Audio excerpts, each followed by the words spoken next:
Welcome to Catholic Views. I'm your host, Renee Kranz. In studio with me today, I have the newest member of the Chancery staff, Hector Bautista. Hi, Renee. Welcome, Thank you, Catholic Hex. Views. Yes. We wanted to bring Hector in because he's new here. He has a pretty important role. I don't know if he knows that yet, but we wanted to bring him in to get to know him, let other people out in the diocese get to know him because they will see you eventually. Yeah. So Hector's been hired as the new Director of Mission Engagement. I don't even really know what that means, so I'm hoping Hector does. Yes. Yeah, that's like a mouthful. In fact, when I first got hired, I thought it was Director of Mission and Engagement. And I thought it was like a whole youth ministry role. So I was definitely confused. And they corrected me kind of quickly. And they were like, nope, that's not what this is. So essentially what it is somebody who goes around and networks and connects with people, parishes, individuals, communities, those who are Catholic, and just figures out how we can get them more plugged in, understanding, the whole diocesan vision. Right. So yeah, you are going to be out meeting people then. So it'll be really good for them to see you on the video, but also hear your voice, learn a little bit about you. You never know who in South Dakota might know you somehow or be related to someone you're related to. I swear this happens all the time. I know you're not from here originally, but you might be surprised. I'm already Someone surprised. will be like, oh yeah, I knew your second cousin somewhere. I did meet someone at Hy-Vee recently who expressed like they knew you. So this is really exciting to hear this. Yeah. So. Okay. So, Hector, let's start first with, will you tell us about where you grew up, your family, and what that was all like, please? Yeah. So I was born and raised in Las Vegas, Nevada. It is Nevada, not Nevada. So I was born and raised out there, and I have an older brother, two younger sisters, a mom and dad. We were kind of a dog family. Always had dogs. Oh, okay. And like a certain kind of dog or just any kind of dogs? No, yeah, mostly Rottweilers. That's funny because a lot of times people be like, oh no, we always had Labs. Yeah. Or we always had, Rottweilers. We were such a Rottweiler family. We loved them. So grew up out there. We didn't really attend church too much. Okay. Yeah, at all. Were you Catholic when... and That's a fun word to use. Kind of, sometimes. Easter, St. Patrick's Day, and I think Christmas. Potentially. Okay. So more midnight mass so we could sleep in. So, but yeah.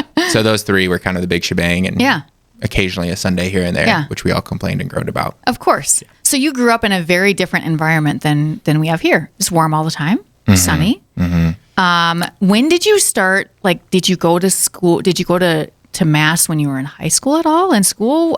Was there a reversion somewhere? Yeah, what that's happened? A great question. So there's this sacrament called confirmation. Yes. That we're all familiar. Yeah, mostly grandmas, have their grandkids get involved in it and everything. And that was kind of the case for us as well. So we had to go through the sacrament of confirmation preparation program at St. Joseph's in Las Vegas. And I went on a retreat. It was April 2nd, 2005, which might ring a bell for some people. It's the day John Paul II had died. Oh. And how old were you then? So I was about 15. Okay. So I had no idea what a pope was. In fact, I didn't know why this guy wore white all the time. Wow. But I heard so many great stories about him and what he had done with his life. Mm-hmm. And I started wondering, well, what am I doing with my life? Where's the direction I'm going? And I said, Jesus, I don't know if you're real, but if you are, I'm going to give you a shot in my life right now. But this is it. This is your only one shot. And if you do something, I'll give you the rest of my life. Oh, and John Paul II was like, oh, we got this guy right here. Yeah. He knew. he just, and fast forward a couple years later, he was canonized on my birthday. So that's incredible. I feel like we have a connection. Yeah. Yeah. Okay. So you grew up in Las Vegas. Is this where you met your wife? Oh, that's a great question. So, no, Nikayla is her name. She's a wedding photographer. We actually served on Net Ministries together. Oh, okay, wait. Yes. So you went from, didn't grow up really Catholic, very nominally Catholic, didn't really do anything, to going to Net Ministries. We missed a part. Yeah. You went into Net Ministries. I stayed involved with the faith. I fell in love with the Lord, fell in love with the sacraments, was discerning the priesthood, even yeah. So I loved the church. Wanted to be a youth ministry leader really bad. Graduated high school, decided that Net was kind of the route I wanted to go in, and served on Net, 4 different times actually. And one of those times, I met Nikayla, saw her in a hallway. I wasn't allowed to talk to her because, that's not okay. So I didn't. I just kind of awkwardly gazed at her from a distance, you know. Did she think it was an awkward gaze too? Yeah, she called me a stalker, I'm pretty sure. No, that didn't happen. But yeah, I crushed on her a lot. And so finally one day, it was years afterwards, I was able to ask her on a date, which she stood me up. Oh my! 5 times. Nicaila. Yeah. So I haven't met your wife yet, but I'm already intrigued. Yeah, she's the best. And so eventually we got married, and we have 2 little girls now. Oh. Yeah, Avila and Sienna. And how old are they? 0 and 3. So Avila's birthday is Halloween, and Sienna is February 28th. So the last day of October, last day of February. So only a dad would say 0. How many months is she? 9. Okay. I did the math earlier. So okay. So what was it that made you feel drawn to youth ministry? Because you said you felt that right away. Yeah. I think for me, it was seeing so much hurt in people that were in my age when I was a younger person, and the lack of awareness of who Jesus is. Not everybody has spiritual leaders in their lives. Right. And just seeing the impact that youth ministry leaders have made, priests and youth ministers and core team members, in the lives of young people. I wanted to help do that and help, transform. So, because that might have made your growing up years different. Had you had, well, and I'm not saying they were bad because I don't know that at all, but you might have discovered the church and Jesus sooner and had that. So yeah, probably wouldn't have gotten suspended and expelled from school as many times as I did. So there were some more things we missed, apparently. Yeah, there we go. It's a 20-minute interview. We keep it going. Okay, so what were you doing when you decided to apply for the position here? Because, I mean, this is a big leap from Las Vegas to South Dakota. Yeah. So I was working in the Chancery in Las Vegas, the Diocese of Las Vegas, as the coordinator of youth and young adult ministry. Okay. Now, they never had a position like that before. So basically what that meant was I was working to care for youth ministry leaders, both volunteer, full-time, part-time, all that, pastors, parish priests, and, just the youth in general, from middle school all the way to 35 years old. So. Okay. And were you looking for something, or did someone, I feel like if I remember the story right, like someone reached out to you and said, hey, there's this position in Sioux Falls, someone who knew you from up here. 2 people. Okay. And was it Joe? Both in Minnesota. Yeah. No, it wasn't anyone in Sioux Falls. Okay. So it was in St. Paul. It was just close people who said, one person said to me, if you want to be a saint, go to Sioux Falls. He did not say that. No, I swear they did. And I kind of thought that was a little bit over the top until I came here and I met the staff, and it's totally true. I mean, that's really saying something. And we're going to talk about this in a little bit. So I'm going to let you keep going about how you decided to apply. So and I'll catch up on that other piece in a little bit. I was terrified of applying because I don't know anyone in Sioux Falls. I didn't know anyone in Sioux Falls. Had you ever been here? Yeah, one time. And I remember thinking to myself, I would never live here. So that's a true story. Sorry, listeners. But yeah, that happened. And so I was terrified of, even applying for something like this, and looked at the quality of the staff and everything, and just definitely was like, this is just something else. I don't think I'm up to par with this.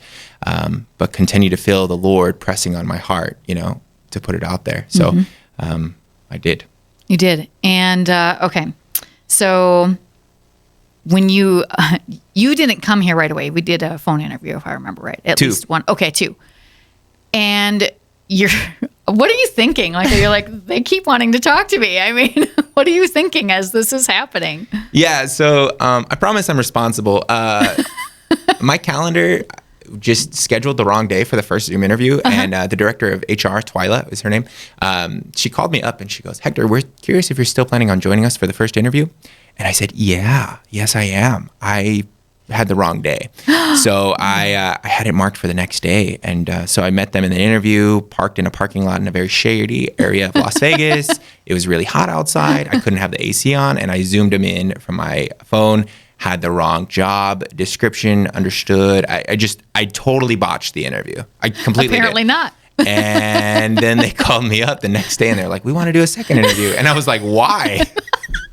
I would not have hired me. I would have been like, this guy's a joke. So they did a second interview, and I thought I was super like well-informed, ready to go.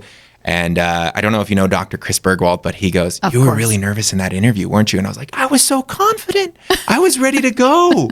So I gave off the wrong vibes there too, I guess. But yeah.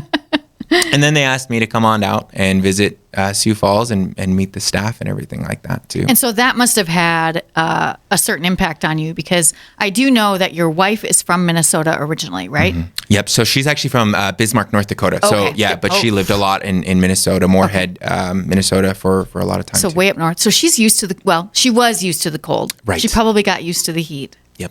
And how long was she in Las Vegas with you? 3 years. 3. Yeah. She can adjust, no problem. Yeah, she'll be fine. She is going to be okay. She already is, actually. Well, I was going to say, once a northerner, no problem. Yeah. So it's me that's just adjusting to the ice storms. Yeah, so you arrived before Thanksgiving or after?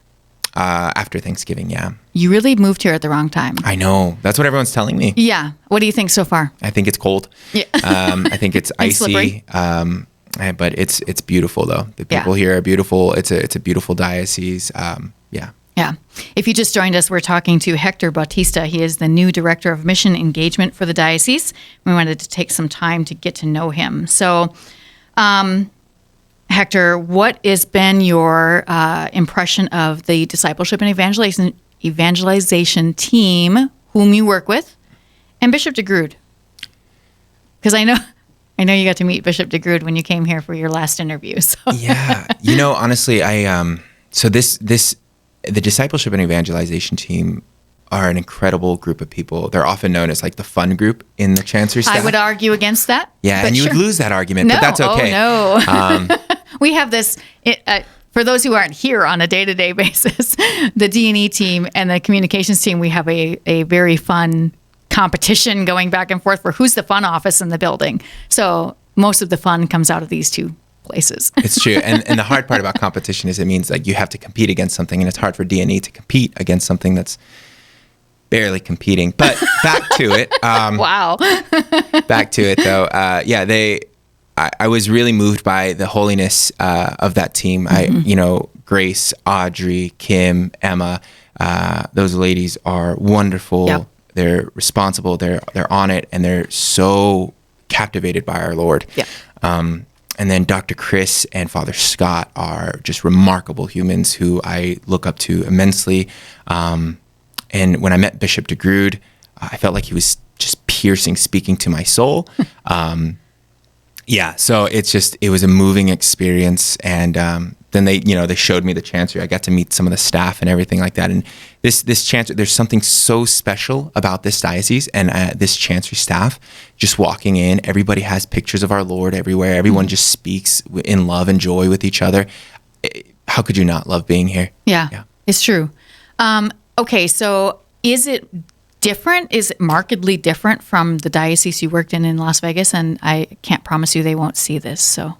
Yeah, it is. It is. Okay. And I think in various ways. I mean, for one, we have this vision, right? Yes. Lifelong Catholic missionary discipleship through God's love. Mm-hmm. And it's not just this temporary thing. It's not just this, for the next 7 months, but it is here to stay. Mm-hmm. So we're all, and you could see like everyone's on a team, everyone's working together.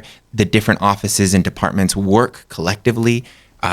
Very different, very different. Yeah, and it wasn't always that way as far as the offices working collectively, but that has developed over the last few years, which has been really, really great. It makes working together much better, much easier. We always got along. We always did, but working more collaboratively, I think, has helped increase the fruits of what we do. So... Yeah. Was there something specific that made you decide to take the position, or was your wife? I hear your wife had a big hand in that. Yeah, that's funny that you used the word hand. It was the snowstorms. I was excited about those. Yeah, really. So the true story is, she pushed the send button on the application. I hope that's what you're referring to. So I just was so nervous of sending that in, but she put it in. And then when we had left the interview, I had her come up with me to help me discern this whole opportunity. And, she point blank asked me, she goes, everything that you've been praying for, this is it. This is it. So when are we saying yes? And I knew saying yes to them meant I would be saying no to everything in Las Vegas. And so that was really hard for me to be able to accept. Sure. But, she's just been like, just a pillar for me. So it was helpful. That's great. And they aren't quite here yet, your wife and children, is that Actually, right? they are. No, they did get here finally. And good. so, and our little one is sick right now. Oh. But yeah, it's a tough time, but it's okay. Well, they'll get over it, I'm sure. But are the kids excited now? They're pretty little, but are they excited about the snow? Yes. I bet so. Avila is ready to build snowmans and feel like she's Elsa from the Frozen movies. Nice. Yes. See, so she's that excited. helps so much. Yeah, she is excited. Next week, they might be thinking differently when it's 0 degrees outside. Yeah, they might be thinking too. more like me. So, Yes. Okay. Do you think that you're younger? You're not probably the youngest person here, but you're going to be probably the youngest one in your department. I think Grace is younger. Do you think that helps you with the work you're going to be doing? I don't know. Okay. I really don't. I'm sure it has some advantages, and I know from history it has some disadvantages. Yeah. But I just trust in the Lord because there's a lot of flaws in me as a person. Sure. I'm so imperfect. But I know the Lord works through me a lot. I mean, I've seen him do it before. So I just trust in him. I believe he's called me here. So whether it's my youthfulness or my humor or whatever it is, I believe he's going to just have a reason for me and just continue to prove that. Yeah. Is there anything, I'm not going to ask you what you have planned for the position yet, because I know you're still kind of settling in and everything, but you're getting familiar with the vision. I want to know what you think of the vision, and what are some of the things, is there something that you're particularly looking forward to doing in your position? I think meeting a lot of these pastors and PCLs, so parish catechetical leaders, the ones who spend their time, their days, their energies caring for, all the efforts in their parishes. Meeting these people who are in the trenches on the ground and working alongside them, that is something I'm really excited about. I'm also really excited to just work on this team and this whole staff. I mean, it's such a beautiful joy. I mean, I don't know how many people smile about what they do every day, but I know I get excited to come to work. Yep. So. Yep, I do too. And what do you think of the vision? I know you've been watching videos. I poked my head in your office the other day, and you're busily watching videos and stuff that we've produced over the last couple of years. So what are your thoughts on that? Yeah, I've been spending a lot of time watching these videos, reading articles. And I imagine you read the Maroon Bible, as we refer to it. Nope. I'm sure you did, the Christendom to Apostolic Mission. Oh, yes, we would absolutely. call that the Maroon Bible. Oh, I haven't heard anyone say that yet. That is a great book. So it is, and a lot of people in the diocese have read it. So, okay. Yes. Yeah, that put me on fire when I read it. I think it was like 2 years ago it came out now. Yeah, that was a great little read. And I hear they're coming out with another. I didn't know that. Yeah. Tony Mang down in the foundation shared that with me. So that's exciting. Great. Yeah. And so the question, the vision. lifelong a Catholic missionary discipleship through God's love. What strikes me about that is that, one, it's not temporary. So I kind of shared that a little bit. I love that it's just this, like, this is where we're at. This is a journey. And it's a call, it's a response to, who God is inviting us to be. And it's this response of this vision, this prayer that Bishop de Groot has had, that God is asking him to do for this diocese. There's something so exciting about that, that we are like on mission together. So yeah. Yeah, and I think it's important that we are all on mission together. So, okay, we're almost out of time. So I do want to find out from you. Do you have a particular saint? I'm wondering if it's going to be JP too, but maybe not. So do you have a particular saint that you turn to, and why that saint? It depends on what the situation is. Okay. Yeah. So usually, I mean, if it's anything with ministry related, it would be John Paul II. Sure. Absolutely. If it's healing or someone hurt or anything like that, it's probably St. Jude Thaddeus. Oh, yeah. And if it's just for something random, I usually pray with Fulton Sheen too. Oh, so Fulton Sheen, yeah. Those are my top three, I think. Yep. I know some about Fulton Sheen. I really want to dig in and learn more about him. But St. Jude is one of mine as well. Yeah. So I have a entire saint posse that I hope follows me around. I beg that they do. They're just here right now listening to Catholic Views. They're like, let's go, Renee. Yeah. FYI, Fulton Sheen is not canonized yet. Not yet. But yeah. He will be. I'm really confident. hope. So anything else you want to say to everybody out there before I let you go today? Yeah, I guess I would invite anybody who's listening right now to continue to pray for us in this Chancery staff, that we may stay, aligned with Bishop's vision, that we may stay focused on what the Lord has for us, and knowing that we're carrying out the Lord's work and trying to make our lives, happy, healthy, and holy. So, yeah. Look at that. He's already got the happy, healthy, holy thing That's going. my thing. You're I love doing it. good. Yeah. You're doing good. Thank you. Thanks a lot for being here today, Hector. I appreciate it. And I'm really looking forward to what you're going to do in the diocese. Thank you, Renee. You bet. If you haven't found us on social media already, you can find us at Facebook, Twitter, Instagram, YouTube, and Rumble at SF Diocese anytime, or check us out at the website at sfcatholic.org. That's it for us today. Hope you'll join us again next week for more Catholic Views.